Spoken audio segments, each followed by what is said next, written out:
President Joe Biden.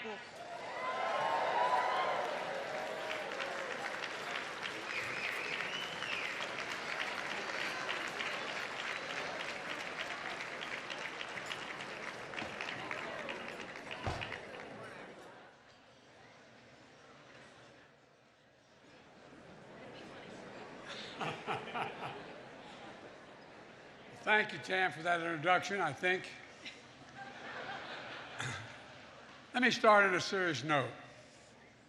Jill, Kamala, Doug, and I, and members of our administration, are here to send a message to the country and, quite frankly, to the world. The free press is a pillar, maybe the pillar, of a free society, not the enemy. Thomas Jefferson wrote, you all know this quote. Thomas Jefferson wrote, "Were it left to me to decide whether we should have a government without newspapers or newspapers without a government, I should not hesitate to prefer the latter." To Evan's parents, Ella, Mikhail, and sister Danielle, as I've told you in person, we, not just me, we all stand with you. Evan went to report in Russia to shed light on the darkness that you all escaped from years ago. Absolute courage. A handwritten letter from prison to his family, Evan wrote, quote, "I am not losing hope." In an interview, his mom, Ella, said, "One of the American qualities that we absorbed is to be optimistic. That's where we stand right now." To the entire family, everyone in this hall stands with you. We're working every day to secure his release, looking at opportunities and tools to bring him home. We keep the faith. We also keep the faith for Austin Tice. His mom, Deborah, is here tonight. She knows from our several conversations with me and my senior staff, we are not giving up.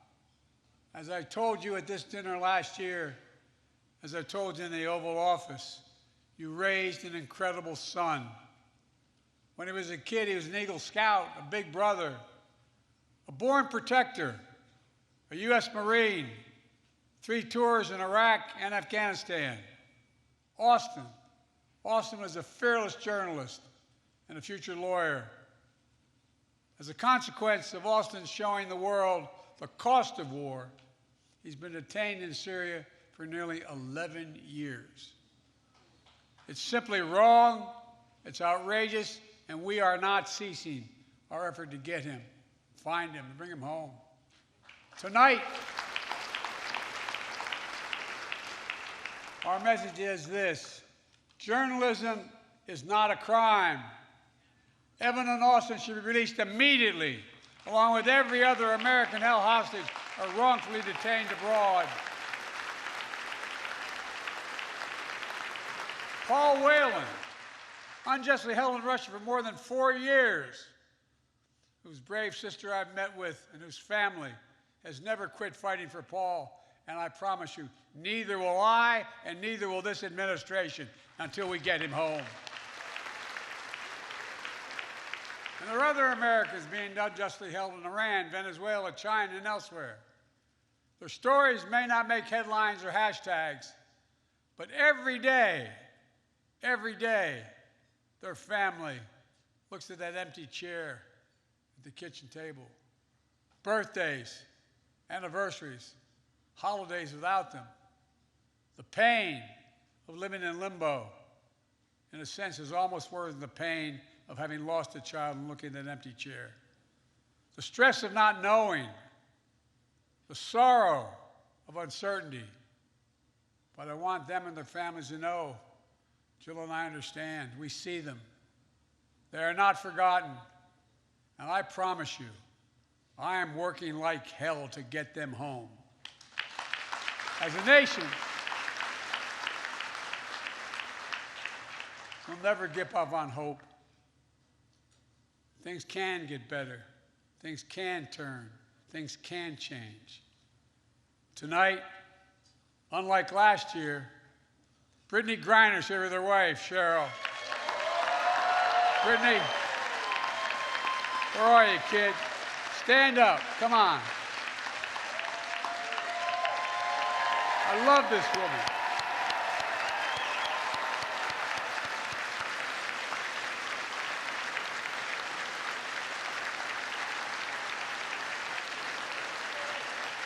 Love you, Brittany. This time last year, we were praying for you, Brittany, hoping you knew how hard all of us were fighting for your release. It's great to have you home. And boys, I can hardly wait to see you back on the court, kid. Remember your promise, I'll get to bring my granddaughter, my all-state girl, to see you, right? Because of our unrelenting efforts, we've been able to bring home dozens of hostages and wrongful detainees from Afghanistan, Burma, Haiti, Iran, Rwanda, Venezuela, across West Africa, around the world. But we're doing everything we can to prevent these cases from occurring in the first place. For example, the State Department added the threat of detention as a new risk indicator to its travel advisories to go along with the threat of kidnapping, to warn Americans where these threats are highest abroad. I also recently signed an executive order increasing the consequences for criminal groups and terrorists who engage in the appalling practice of treating human beings as bargaining chips, political pawns. Just 2 days ago, my administration announced the first sanctions under this new authority, punishing individuals in security service in Russia and Iran when part of the wrongful detention of Americans. Above all, across government, experts are working day and night to bring our fellow Americans home, much of which, as you well know, we can't talk about, concerned that it will backfire. But my commitment is to bring them home, just as I know your commitment is to continue to being a free and fearless press. And that's what we honor tonight. This is not hyperbole. You make it possible. You make it possible for ordinary citizens to question authority, and yes, even to laugh at authority without fear or intimidation. That's what makes this nation strong. So tonight, let us show ourselves and the world our strength, not just by the example of our power, but by the power of our example. Folks, I know a lot's changed in the press. I've had a lot of conversations with a lot of you. This is not your father's press from 20 years ago. No, I'm serious, and you all know it better than I do. But still, it is absolutely consequential and essential. After all, I believe in the First Amendment, not just because my good friend Jimmy Madison wrote it.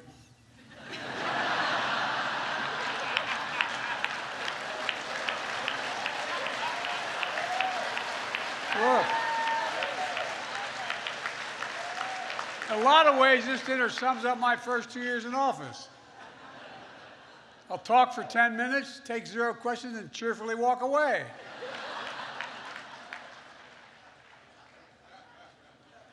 Yeah, I know, I just announced my re-election campaign. Some of you scooped that I'd announced in the video. But really, you really all thought in your heart that I just blurted out, didn't you? We tried. And look, I get that age is a completely reasonable issue. It's on everybody's mind. And everyone, by everyone I mean the New York Times. Headline, Biden's advanced age is a big issue. Trump's, however, is not. Sorry, that was a New York Times pitch spot. I apologize. I love that guy. I should do an interview with him.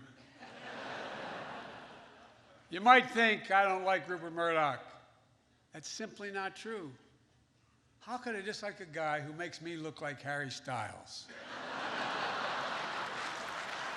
call me old. I call it being seasoned. You say I'm ancient. I say I'm wise. You say I'm over the hill. Don Lemon would say that's a man in his prime.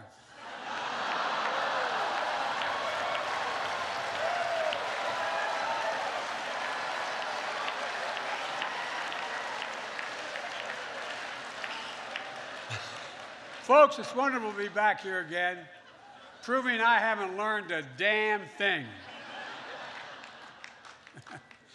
I want everybody to have fun tonight, but please be safe. If you find yourself disoriented or confused, it's either you're drunk or Marjorie Taylor Greene.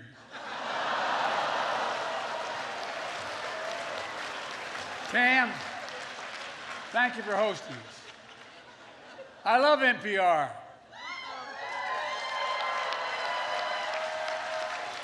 Because they whisper into the mic like I do. But not everybody loves NPR.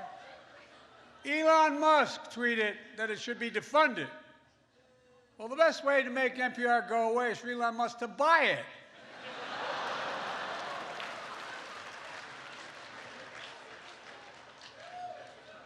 And that's more true than you think, anyway. This dinner is one of the two great traditions in Washington. The other one is underestimating me and Kamala.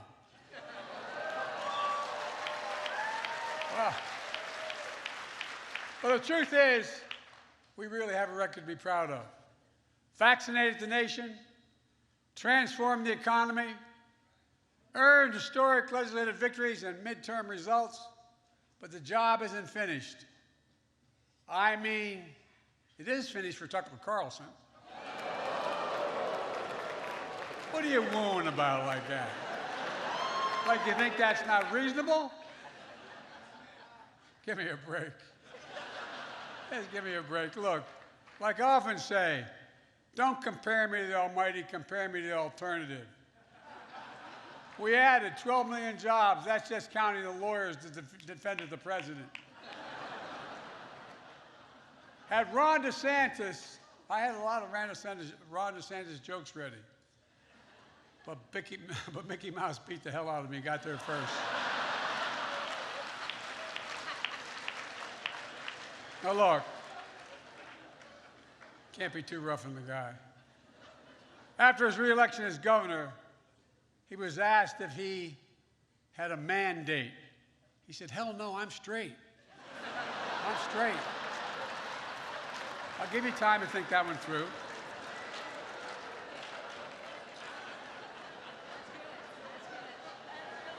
You got it? Look, y'all keep reporting my approval ratings is 42%. But I think you don't know this. Kevin McCarthy called me and asked me, Joe, what the hell's your secret?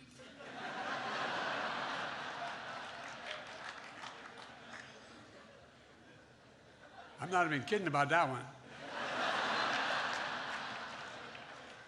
The Speaker's trying to claim a big win this week. But the last time Republicans voted on something that hapless, it took 15 tries.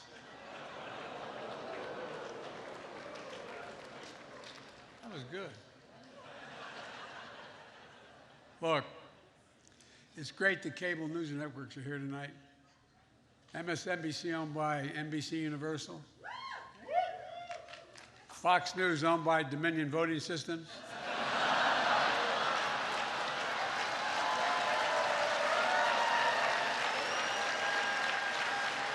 Last year, your favorite Fox News reporters were able to attend because they were fully vaccinated and boosted. This year, with that $787 million settlement, they're here because they couldn't say no to a free meal.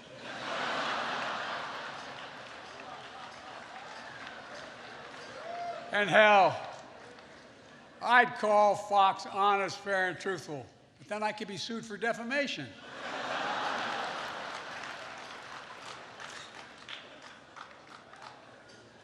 It ain't nothing compared to what they do to me. Look, I hope the Fox News team finds this funny. My goal is to make them laugh as hard as CNN did when they read the settlement. But then again, CNN was like, wow, they actually have $787 million?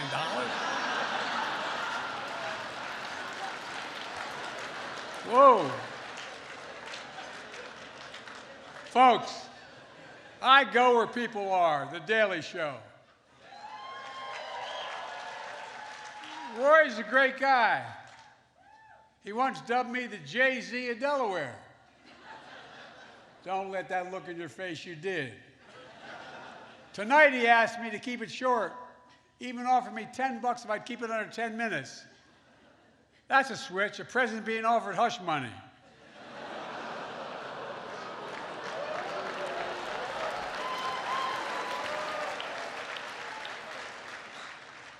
Look, I'm going to leave the jokes to the pros, but let me conclude on a genuinely serious note.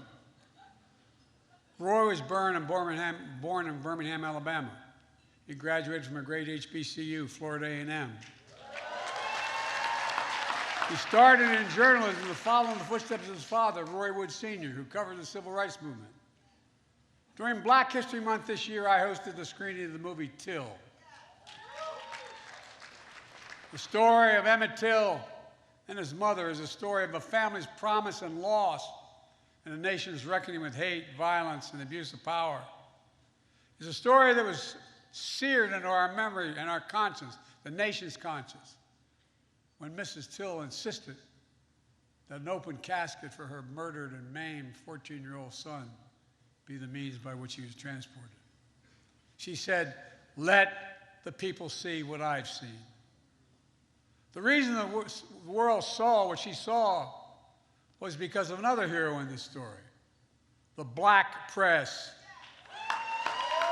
That's a fact.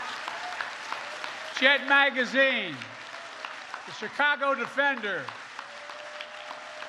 and other black radio and newspapers were unflinching and brave in making sure America saw what she saw. And I mean it.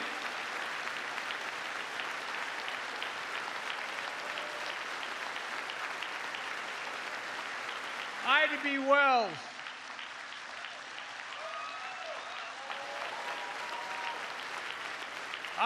Wells once said, and I quote, "The way to right wrongs is to turn the light of truth upon the wrongs. Turn the light of truth upon the wrongs." That's the sacred view, in my view. That's the sacred charge of a free press, and I mean that. That's what someone we still miss so much, who you honored posthumously tonight, stood for, Gwen Ifill. You know, she was among the very best we talked about at the table. She moderated my first debate for vice president and was a trusted voice for millions of Americans. Gwen understood the louder the noise, the more it's on all of us to cut through the noise to the truth. The truth matters. As I said last year at this dinner, a poison is running through our democracy and parts of the extreme press. Truth buried by lies, and lies living on as truth. Lies told for profit and power. Lies of conspiracy and malice, repeated over and over again, designed to generate a cycle of anger, hate, and even violence. A cycle that emboldens history to be buried, books to be banned, children and families to be attacked by the state, and the rule of law and our rights and freedoms to be stripped away. And where elected representatives of the people are expelled from state houses for standing for the people.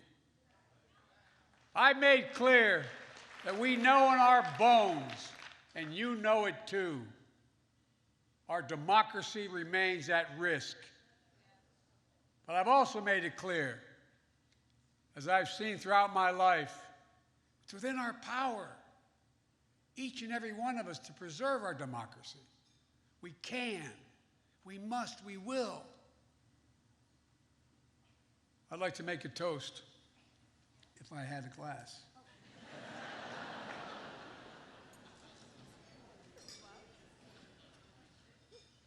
My grandfather, Ambrose Finnegan, said, if you ever make a toast without looking, you got to hold it in your left hand. Y'all think I'm kidding, I'm not. I'm probably the only Irishman ever met who's never had a drink in his life. Anyway, I'd like to make a toast, seriously. At this inflection point in history, let us commit that we'll be a nation that will embrace light over darkness, truth over lies, and finally, restore the soul of the nation. Hear, hear. Ladies and gentlemen, can I give you that? Yes. I'm going to turn this over to Roy. Roy, the podium is yours. I'm going to be fine with your jokes, but I'm not sure about Dark Brandon.